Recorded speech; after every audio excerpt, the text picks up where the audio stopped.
At the moment, I'm really positive that we're going to get Max pretty close to leading a normal life.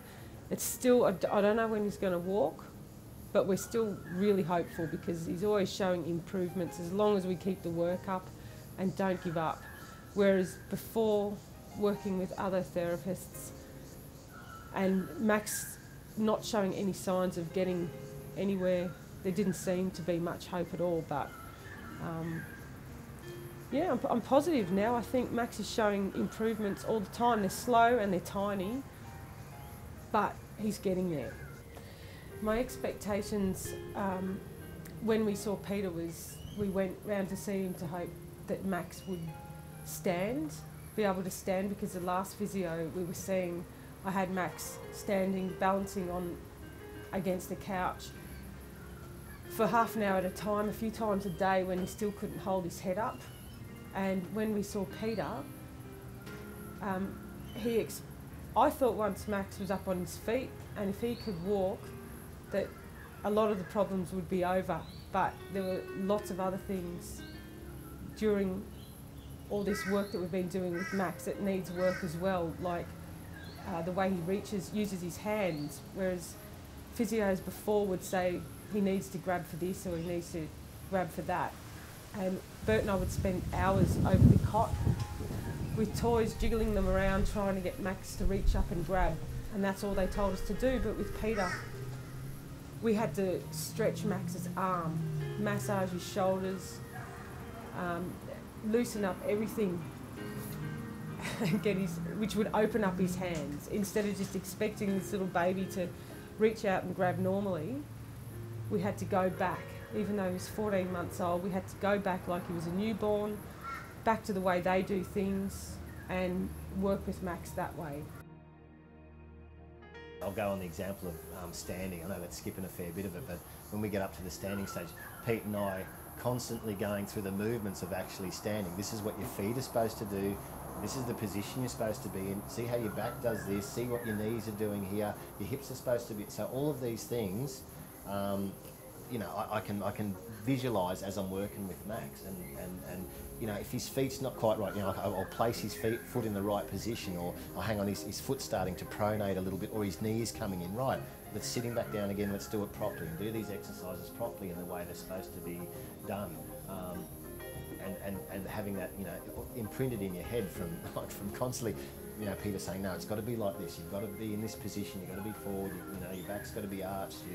Your weight's got to be over your knees. All of these really important things in the actual standing, you know, in the steps of standing. Instead of initially when we were standing him when he wasn't ready, his knees were buckled. As I said, his feet were pronating in. His head was flopped on one side, and he needed the couch to support himself. So definitely, it's, you know, it definitely works that I can visualise the concepts that Pete's got, and then put them into my own, you know, into my own fun type activities and exercises for him. This enables me to incorporate Pete's exercises into my you know, into my play with him. I can sit him down in tailor pose and sit behind him and get him to manoeuvre things with his hands and be in a lot more better position with a better base, so that he can reach and grasp objects and, you know, put round pegs into square holes, so to speak, and all that sort of thing. He can actually do that a lot better now because he's reached those milestones in those positions a lot better, a lot more stable. Definitely. Are you kidding me? I would have liked to, from day dot, if I had any insight into Pete's techniques, I would have, you know, the massage would have been done as soon as we got him home. We would have started that immediately. I just think that's a key. The massage is, from what I believe and what I understand, is stimulating the nerves and all of the muscles working from the outside in. So the more that you massage and stimulate, the more signals you send to the brain, and then the brain sends the signals back to the muscles. That's as far as the way I understand it.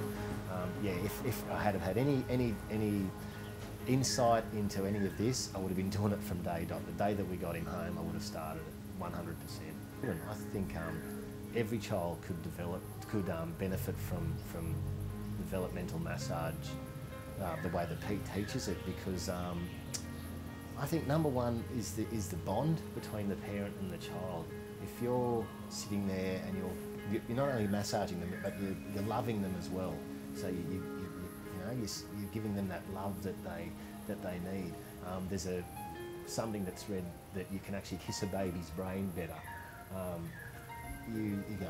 By doing massage, by stimulating them, by just pouring your energy into them in a positive way. I mean, every child, every mother, every father should do it. The thing is, there's no magic pill, unfortunately. Unfortunately, there's no magic pill. Only movement can restore movement. And so if you want the child to make a particular movement, first of all, you have to break that down into 3 things. With every movement that we make is energy, flexibility, and strength. So if that child has those 3, if the limb is flexible enough to make the movement and the child is strong enough to make the movement, then you make it with them. You encourage them to do it in all kinds of playful ways. But first of all, you've got to establish that the child is capable of making that movement. There's no point with a kid with stiff arms in waving a toy in front of him, because if he can't reach his arm out, if it's not flexible and if the muscles aren't supple enough to allow him to do that, then he can't do it. And even if he can, it's going to be a very limited movement. You have to free the arms, to free the legs. You free the center of the body. The whole body has to open. Children show us. They go into this wonderful pattern. They come from a fetal position and then they open, open, open, open. And it's a big yes to the world, but it also is making their back strong and their limbs flexible. And that's the kind of pattern that I try to follow. That it?